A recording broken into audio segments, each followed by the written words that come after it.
Donc regardez l'importance de laisser plusieurs lianes émerger lorsqu'on fait la taille du fruit de la passion. Donc voici une plante qui a été mise il y a juste quelques mois là et qui a produit de nombreuses excroissances, de nombreuses lianes dont on a détruit et laissé pratiquement 3 lianes principales. Les 3 lianes principales sont en train de produire des fleurs ou bien des boutons floraux comme vous pouvez constater là. Donc voilà la première liane là qui est là. À partir de là ça a commencé à produire. Voilà 1, 2, 3, 4, 5, 6 et 7. Ouais, voilà la deuxième qu'on a laissée. Ça c'est sur la même plante. 1, 2, 3, 4, 5, 6 et 7, 8. Ça c'est la deuxième. Voici la troisième qui est même déjà là en train de former les fruits. Les fruits qui sont là. 1, 2, voilà deuxième, le troisième, le quatrième, cinquième, sixième, septième, huitième. Donc vous voyez là c'est pratiquement 21 fruits en un laps de temps comme ça qui est en train de se former sur un plant. Donc dès le début là, ça c'est les premières floraisons qui sont en train de démarrer. Là on est déjà à 21 fruits. Et donc si on avait laissé une plante, tout simplement ça a 7 fruits. Vous voyez. Ouais, donc en laissant émerger plusieurs lianes, on multiplie le rendement. Mais sauf que le temps qu'on prend pour faire le travail que vous voyez, parce qu'il faut l'orienter sur les poteaux et autres.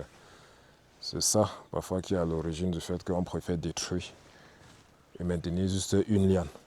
Parce que ça prend beaucoup de temps pour faire ce que vous voyez là sur une seule plante. Ça prend beaucoup de temps. On préfère laisser là, détruire là et laisser juste une plante monter et arriver au sommet, on l'oriente et elle produit. Sinon, si on avait le temps d'être en permanence au champ, en train de les orienter comme ceci, parce que voici encore un autre qu'on a laissé avec une fourchette de 3 lianes. Voilà la première, la deuxième et la troisième qui est là. Donc les 3 aussi sont en train d'émerger des fleurs comme vous voyez. Ouais, il y a des fleurs là qui se produisent, ça n'en plus fini. Donc je dis que l'inconvénient ici c'est juste au niveau du management. Oui, c'est très facile de manager lorsqu'il s'agit d'une seule liane. Mais lorsque ces derniers sont multipliés par 3, le management devient compliqué. Ça multiplie aussi la tâche par 3. Déjà, qui nous dépasse étant juste de façon unitaire, puisque nous sommes en saison de pluie ici. Et on est presque en retard en ce qui concerne cette opération de tutorage.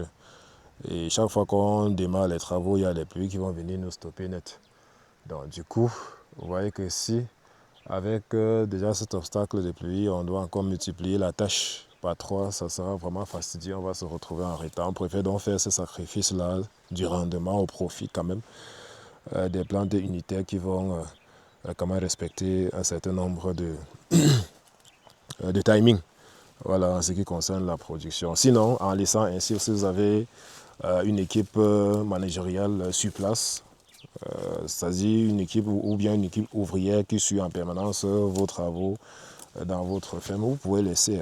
Et là, tous les jours, ils sortent seulement, ils viennent faire le boulot, ils viennent orienter là. Mais s'il n'y a pas une équipe, vous devez venir avec les journaliers travailler.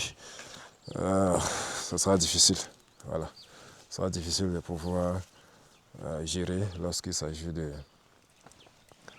3 lianes conservées. Et je précise que c'est possible d'aller jusqu'à 7 ou bien 8 lianes. C'est possible d'aller jusqu'à 7 ou bien 8 lianes. Voilà, ça permet à ce que tout à l'heure vous avez vu, parmi les 3, il y a déjà 7 fruits par liane. On comptait déjà 21. Donc ça veut dire que si on laissait émerger 10, on se retrouverait dans les 7 fois 10, 70 dans un premier temps. Voilà.